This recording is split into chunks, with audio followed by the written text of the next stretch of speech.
ফুটবলের খবর জানাবে এবার দীর্ঘ পথ পাড়ি দিয়ে সকালে ঢাকা নেমে বিকেলে অনুশীলন করলেন হামজা চৌধুরী। তারকা ফুটবলারকে ঘিরে জাতীয় স্টেডিয়াম এলাকায় উচ্ছ্বাস ছিল সমর্থকদের, ছিল বাড়তি নিরাপত্তাও।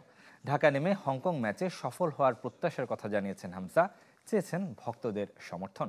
মঙ্গলবার আসছেন সমিত সোম। সোমবার সকাল 11টায় ঢাকায় নেমেই বিমানবন্দরে হাত নেড়ে শুভেচ্ছা হামজা চৌধুরীর।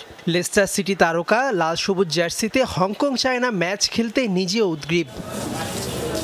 টিম হোটেলে কয়েক ঘন্টা বিশ্রাম নিয়ে বিকেলেই নেমে পড়েন মাঠে অনুশীলনে।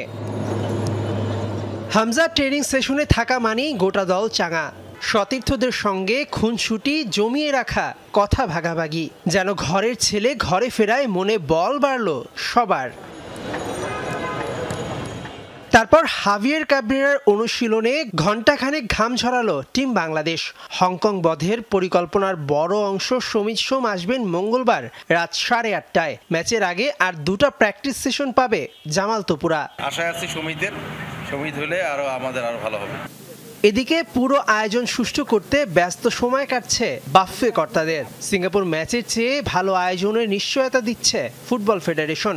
সব দায়িত্ব দেয়া হয়েছে ইভেন্ট ম্যানেজমেন্ট কোম্পানি ইন্টারস্পিডকে। হংকং ও ভারত ম্যাচের জন্য স্পন্সরশিপ বাবদ ইন্টারস্পিডের কাছ থেকে 1,05,00,000 টাকা পাবে বাফুফে, যা আরও বাড়তে পারে। আমাদের সাথে যে ইভেন্ট ম্যানেজমেন্ট কোম্পানিটা এসছে তার হচ্ছে ইন্টারস্পিড অ্যাক্টিভেশন। আমাদের এই কাজগুলি আপনাকে আপনার খরচে করে দিতে হবে। সেখানের মধ্যে স্টেডিয়াম ব্র্যান্ডিং আছে, স্টেডিয়াম সিকিউরিটি আছে, অনেকগুলো এলিমেন্ট আছে যেগুলি তাদেরকে করে দিতে হবে আমাদের সুপারভিশনে। সেটার জন্য বিএফএর পক্ষ থেকে আমরা কোনো খরচ দিব না, সেটা তারা বিয়ার করবে। এর উপরে তারা আমাদেরকে একটা স্পন্সরশিপ মানি দেবে, একটা স্পন্সরশিপ অ্যামাউন্ট দেবে, যেটা আমরা ফিক্স করে দিয়েছি।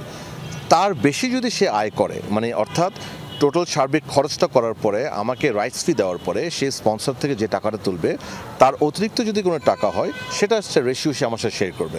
সেখানে 60% আমাদেরকে দেবে, 40% ওনারা রাখবে। এছাড়া 9 অক্টোবর ম্যাচে 24 মিনিটেই সাধারণ গ্যালারির টিকিট থেকে প্রায় 48 লাখ টাকা আয় করেছে বাফুফে। সব টিকিট বিক্রি থেকে মোট আয় কত জানা যাবে আরও পরে। সামান্য কিছু টিকিটের নাকি পেমেন্ট হয় নাই, মানে ওরা হয়তো যে মেথডে করেছে পেমেন্টটা থ্রু হয় নাই। যদি ওরকম কোনো টিকিট বেঁচে থাকে সেটা আমাকে আমরা আবার আগামীকাল অথবা ছেড়ে দেবো টিকিটগুলি। মঙ্গলবার রাতে ঢাকায় পৌঁছার পর বিকেলেই উত্তরার এপিবিএন মাঠে অনুশীলনে নামবে প্রতিপক্ষ হংকং।